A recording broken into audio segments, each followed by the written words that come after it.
कभी सोचा है कि कैसे सदियों पुरानी कहानियां और धूल भागते नक्शे आज दो पड़ोसी देशों नेपाल और भारत के बीच सियासी आग भड़का सकते हैं? आज हम इसी की पड़ताल करने वाले हैं। ये अपने आप में एक बड़ा सवाल है ना कि आखिर एक फिल्म का डायलॉग और एक पुराना सा नक्शा दो देशों के बीच के इतने गहरे रिश्ते को चैलेंज कैसे कर सकता है। एक तरफ हजारों साल की साझी विरासत है तो दूसरी तरफ राष्ट्रीय पहचान के एक नई जोरदार राजनीति। और इस पूरी कहानी के, इस पूरे तूफान के बिल्कुल केंद्र में एक शख्स है, एक ऐसा नाम जो नेपाल की राजनीति में एक नई ताकत बनकर उभरा है। इनका नाम है बालेन्द्र शाह, या जैसा लोग उन्हें जानते हैं बालिन शाह, काठमांडू के मेयर।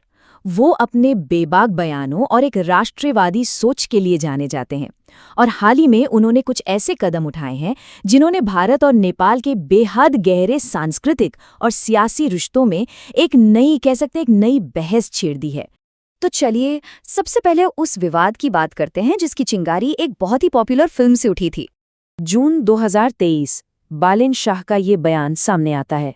अब ये सिर्फ एक बयान नहीं था, बल्कि एक तरह की सांस्कृतिक दावेदारी थी जिसने सरहद के दोनों पार एक जबरदस्त बहस को जन्म दे दिया।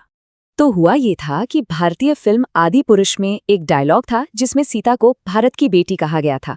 बस इसी बात पर बालेन शाह ने बहुत सख्त ऐतराज जताया। उन्होंने तो यहाँ तक कह दिया कि जब तक ये डायलॉग बदला नहीं जाएगा, काठमांडू के किसी भी सिनेमा हॉल में कोई भी हिंदी फिल्म नहीं चलेगी। अब इस दावे के पीछे की कहानी जरा समझिए। वाल्मीकि रामायण के मुताबिक राजा जनक की राजधानी थी जनकपुर, जो आज के नेपाल में है, और वहीं भारत के बिहार में सीतामढ़ी को वो जगह माना जाता है जहां माता सीता धरती से प्रकट हुई थी। मतलब दोनों ही जगह बेहद पवित्र हैं और दोनों देशों की आस्था इनसे बहुत गहराई से जुड़ी हुई है। और यहाँ सबसे दिलचस्प बात क्या है पता है?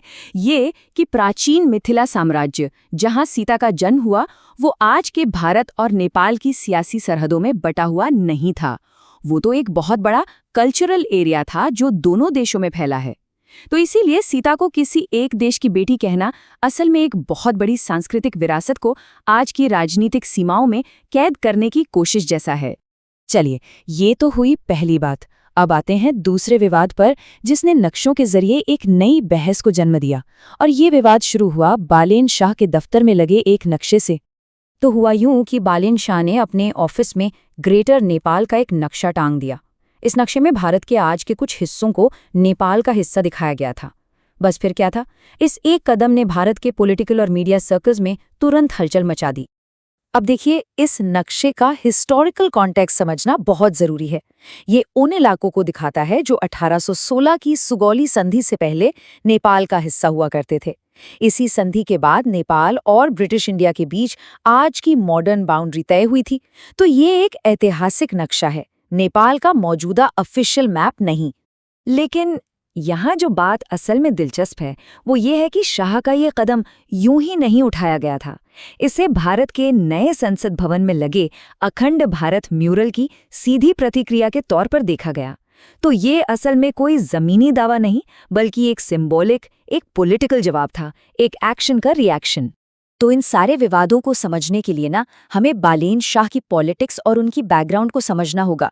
मतलब सवाल ये है कि वो आखिर ऐसा कर क्यों रहे हैं। बालेन शाह की पर्सनालिटी काफ़ी कॉम्प्लेक्स है। देखिए, वो एक ज़बरदस्त राष्ट्रवादी हैं, लेकिन वो खुद मदेसी समुदाय से आते हैं जिनका बिहार से रोटी बेटी का रिश्ता माना जाता है। और तो और उन्होंने अपनी इंजीनियरिंग की पढ़ाई भारत से की है और अपना चुनाव प्रचार भी मैथिली भाषा के सम्मान के साथ शुरू किया था, जो बिहार और नेपाल दोनों जगह बोली जाती है। ये जो विरोधाभास है ना, यही उनकी राजनीति को और ज़्यादा जटिल बना देता है। तो जब हम इन सब घटनाओं को एक साथ रखकर देखते हैं ना, तो एक बड़ी तस्वीर उभर कर सामने आती है। और वो तस्वीर ये है कि कैसे इतिहास को एक पॉलिटिकल टूल की तरह इस्तेमाल किया जा रहा है आज के पॉलिटिकल मैसेज देने के लिए।